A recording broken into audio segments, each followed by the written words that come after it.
Bien, continuamos en Cosa Pública 2.0. Antes de continuar, hay que agradecerle a Alejandro Coronado por la producción de este espacio. Gracias también a Manuel Candelas por el apoyo en los controles técnicos de Radio Universidad de Guadalajara. Y gracias a Alondra Fernández y a Daniela Moreno, quienes nos apoyan con la asistencia a la producción del espacio. Y gracias a ustedes especialmente por acompañarnos, ya sea en el 104.3 de FM, en la zona metropolitana, a través también de la red Radio Universidad de Guadalajara. En nuestras redes sociales ya estamos transmitiendo en vivo. Por cierto, el día de hoy el gobernador Enrique Alfaro se reunió en Palacio Nacional con la presidenta Claudia Sheinbaum.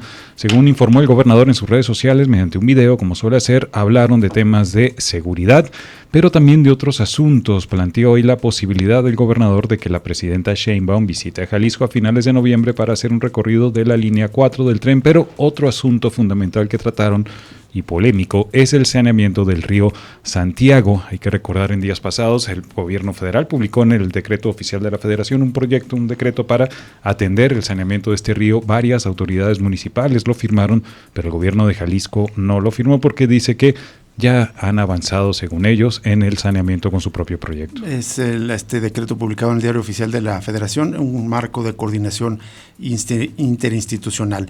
Y para hablar de esto, justo vamos a hablar a la línea telefónica para hablar con Alan Carmón, integrante de Un Salto de Vida, una de las organizaciones históricas que ha denunciado desde hace más de 2 décadas justamente la contaminación del río Santiago y las externalidades, los daños medioambientales en salud que dejan a la población de estas emplazadas ahí en el río Santiago. Alan, ¿cómo estás? Muy buenas tardes. ¿Qué tal, Jesús? Muy buenas tardes. Habla Rubén, Alan. Gracias por atender esta llamada. ¿Nos puedes, digamos, hacer una síntesis de lo que significa este marco de coordinación, este convenio marco de coordinación institucional de cooperación técnica firmado por el gobierno federal con algunos municipios? Entiendo que son 9, pero no el gobierno del estado, Alan. Sí, bueno, este convenio, es si me escuchan bien. Sí. Nosotros te escuchamos bien. De pronto a veces hay algún rebote o algo, pero te estamos escuchando bien y al aire sales bien, Alan. Ok, de acuerdo. Bueno, Marco, lo que deriva de una recomendación de la Comisión Nacional de Derechos Humanos.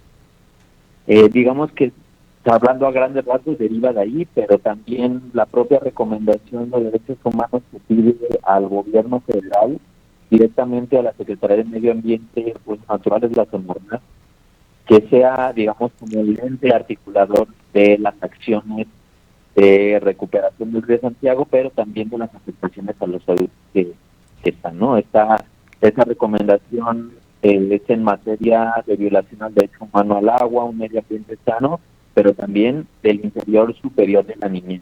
Uh-huh. Es algo que creo que ha quedado demasiado fuera de la narrativa institucional, claro.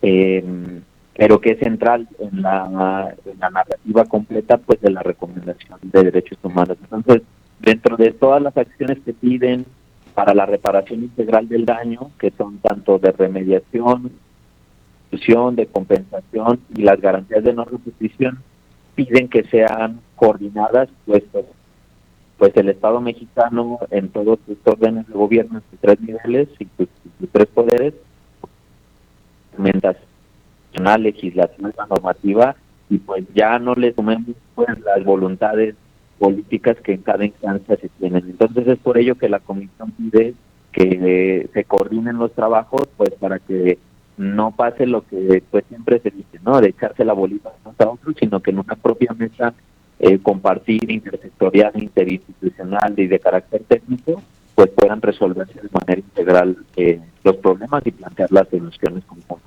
En tu opinión, ¿esto representa realmente un avance o es solamente, digamos, otro acto burocrático que va a simular hacer algo? Y la otra cuestión importante, ¿qué opinas de que no lo haya firmado el gobierno del Estado de Jalisco? Una cosa muy importante, viendo el convenio, fue firmado desde marzo, es decir, todavía funcionarios del anterior gobierno federal, sin embargo, fue publicado apenas el pasado 10 de octubre.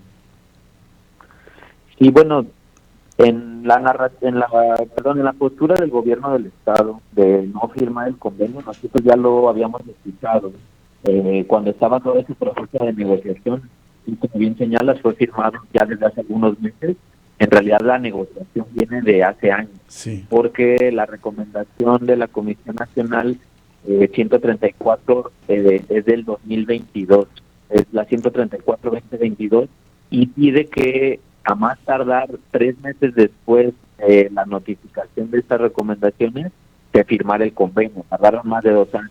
Claro. Entonces, esto fue precisamente por las negociaciones que existieron, pues, para que el gobierno del estado y los municipios llevaran a cabo. También algo que dificultó la firma, digamos, temprana del convenio, es que hay distintos procesos paralelos de atención al río Santiago, entre comillas, como es las respuestas a las medidas cautelares de la Comisión Interamericana de Derechos Humanos, y por otro lado el programa Revivamos el Río Santiago del gobierno del estado.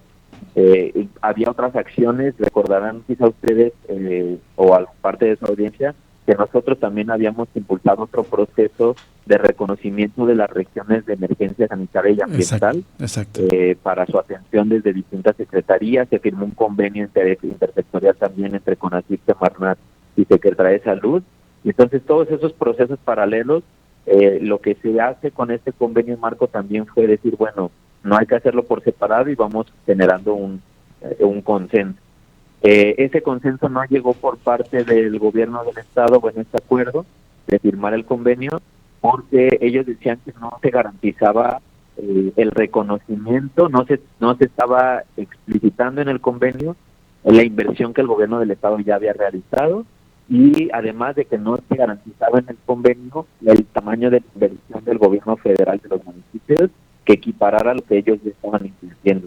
Pero este convenio no tiene nada que ver con esto. Es un primer saque, es una primera, digamos, como un esfuerzo de coordinación obligado, tampoco es una voluntad, ¿no? Esto es obligado por la Recomendación de Derechos Humanos y una exigencia de los pueblos desde hace tiempo, y entre comillas lo podemos ver como un avance en términos institucionales, justamente de coordinación, que no se ha dado en ningún momento. La coordinación quizás se había dado en otros momentos solamente para, digamos, garantizar ciertas inversiones en un tipo de proyectos como son las plantas de tratamiento, pero no para verlo de manera más amplia. Sigue quedando corta la recomendación porque hay aspectos que no considera, pero digamos que hay un avance por lo menos en el reconocimiento de la complejidad del problema, y en ese sentido intenta ser congruente este convenio atendiendo la interinstitucionalidad de esa complejidad. Alan Carmona, ya lo mencionaste, estaba en paralelo este otro proceso de reconocimiento de la zona del río contaminada del río Santiago, del corredor industrial, como un área de desastre ambiental, si mal no recuerdo era el término. Van a complementar ahora el comité interinstitucional que se crea mediante este convenio marco, retomará estas funciones, o en paralelo seguirá este otro proceso que estaban llevando ahí directamente incluso organizaciones desde la sociedad civil, como es Un Salto de Vida. Eso dependerá mucho pues de la continuidad que el gobierno federal le dé al trabajo que veníamos realizando a través de proyectos financiados por CONACYT, que se han trabajado desde distintas universidades en estas regiones del país, que son reconocidas como regiones de emergencia sanitaria y ambiental, o RESAS, también se les conoce así. Las tres, digamos, para que la audiencia también lo vaya asimilando junto con el discurso de la toma de protesta de la presidenta Claudia Sheinbaum, ella mencionó que se iban a limpiar el río Santiago, el río Tula y el río Atoyac. Estas tres regiones, lo que es la cuenca alta del río Santiago, la cuenca alta del río Atoyac y el Valle del Mezquital o la región del Techa, son reconocidas como una de las principales, y creo que hay un consenso que son las tres de problemas de afectaciones a la salud y de devastación ambiental. Entonces, eso depende un poco de la continuidad que quiera dar el CONACYT a la perspectiva que los programas nacionales impulsaron, también a lo que se trabajó desde la Secretaría de Salud, que parece ser que no va a haber mucho interés de parte del nuevo secretario, doctor Terchenovich, no sé cómo se pronuncia, sí, al trabajo del doctor Jorge Alcocer. Eso nos preocupa bastante, pero pues también es una tarea nuestra el seguir impulsando que los diagnósticos que se construyeron en ese sentido como RESAS, que atiendan al diagnóstico del cual debe partir de cualquier tipo de acción dentro del marco del convenio. ¿Qué tal, Alan? Te saluda Jesús Estrada, un gusto escucharte. Una duda, Alan, el gobierno de Jalisco argumentó que no se suma a este proyecto federal porque dice que ya tiene en marcha su propio programa que se llama Revivamos el Río Santiago, el cual, según el gobierno, pues ha dado resultados. Ustedes que viven ahí al lado del río y son afectados, ¿han visto algún tipo de mejora en la calidad de vida o en el saneamiento del río con este programa estatal? De manera perceptible, así no como en nuestros sentidos, no ha habido ningún tipo de cambio.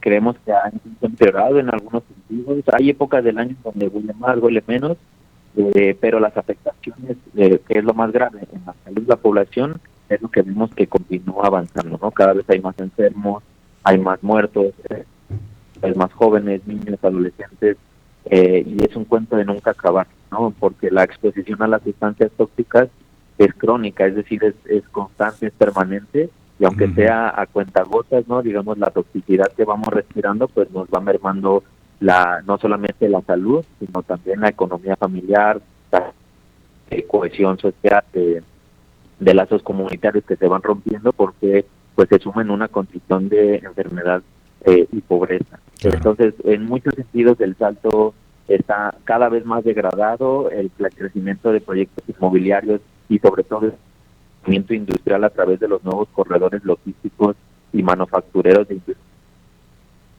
pues es algo que todos los días vemos poco avanza, ¿no? Con esta famosa promesa del nearshoring y del crecimiento, claro, y contracción de la economía regional, ¿no? De Norteamérica, en donde nos involucran, pues vemos que ha sido una grave afectación al territorio en todos estos sentidos. Ahí está, entonces no ha dado resultado. Por otro lado, también preguntarte, entiendo que algunos municipios metropolitanos tampoco firmaron, se adhirieron a este decreto, a este programa federal, entre ellos Guadalajara, Zapopan y Tonalá. Esto hay que recordarla, hace un par de semanas comentamos un estudio que publicó NTR de que la contaminación pues afecta principalmente ahí en El Salto y Juanacatlán, pero buena parte de la zona metropolitana. ¿Qué impacto puede tener que estos municipios tampoco se hayan sumado? Pues bueno, el que nos sorprende un poco más es que Tonalá, siendo el gobierno de Morena, de este señor Chávez, no haya querido firmar, pero creemos que tiene también que ver con muchas de las intenciones de crecimiento industrial que hay para Tonalá, también con el tema del manejo de basura, del crecimiento de estos sitios de disposición final o de cuentas de transferencia, pues quizá previendo que hubiera una regulación más estricta para este municipio, pues pudiera negarse. Desconocemos exactamente, pero creemos que hay muchos intereses en Tonalá. Y definitivamente que Guadalajara y Zapopan no estén, pues nos genera también una preocupación el que las acciones que se puedan tomar en conjunto e incluso los presupuestos que se puedan asignar no vayan destinados a proyectos que inhiban, mitiguen o restauren los impactos generados por la gran metrópoli, ¿no? Siendo Zapopan y Guadalajara quienes tienen una dinámica económica de crecimiento urbano y también industrial, no tanto impacto, generación de residuos, de generación de basura por la cantidad de población que se tiene y el tipo de actividades, pues es bastante preocupante. Y si el gobierno del estado continúe la lógica, digamos, sobre todo como antagónica, entre comillas lo diremos, a lo que el gobierno federal también quiere, entre comillas, hacer, que es que los servicios sean públicos. Y el gobierno del estado, Guadalajara, Zapopan, con esta perspectiva que tienen los gobernantes de Movimiento Ciudadano, pues sigan privatizando todos estos servicios de saneamiento, claro, sigan transfiriendo recursos públicos a particulares y se continúen. Por eso defender el Revive Río Santiago por fuera del marco del convenio marco institucional. Así es. Finalmente, para cerrar la entrevista, Alan Carmona, y para volver al convenio marco, ¿está previsto algún encuentro? Es decir, ¿ya está instalado y está previsto algún encuentro con organizaciones de la sociedad civil del Salto, Juanacatlán y otros municipios que sí se adhirieron y firmaron este convenio? No tenemos conocimiento aún de alguna convocatoria por parte del gobierno federal. Creemos que esto no va a tardar porque, digamos, personas, entre comillas, cercanas, ahí que están, digamos, como aliadas con algunas instituciones, pues nos dicen que sí hay ya un eco en distintos niveles de esas instancias federales de Profepa, Semarnat, Secretaría de Salud, de que se atienda el llamado de la presidenta de atender la región de la Cuenca del Río Santiago. Perfecto. No sabemos más, sabemos que en algunas instancias gubernamentales va a haber seguimiento, va a haber continuidad de los mismos grupos políticos, pero hay otros en donde parece ser que Claudia Sheinbaum pues entra con otro grupo político a ciertas instancias, digamos como Secretaría de Salud o otras instancias de la Semarnat, en donde no sabemos todavía cuál es la tirada, ¿no? A qué tipo de grupos acercarse, a qué academia acercarse, a qué universidades públicas, privadas, etcétera. Desconocemos hasta la fecha, pero creemos que esto no va a tardar y empezaremos el siguiente año con noticias al respecto. Muy bien. Muchísimas gracias, Alan Carmona, por atender esta llamada y seguimos en contacto con ustedes. Muchas gracias, hasta luego. Hasta luego. Alan Carmona, integrante de Un Salto de Vida, una de las organizaciones más involucradas justamente en la denuncia, en la denuncia de la contaminación y la defensa del territorio. Solo para recordar los municipios que sí firmaron son El Salto, Juanacatlán, Poncitlán, Chapala, Ixtlahuacán de los Membrillos, Tlajomulco de Zúñiga, Atotonilco, el Alto Ocotlán y Tototlán. Llama la atención, como dice, Tlajomulco sí, pero Guadalajara y Zapopan no, y Tonalá no firma. El Salto también ya es un gobierno de Morena. Vamos a una pausa y regresamos para cerrar Cosa Pública 2.0 de este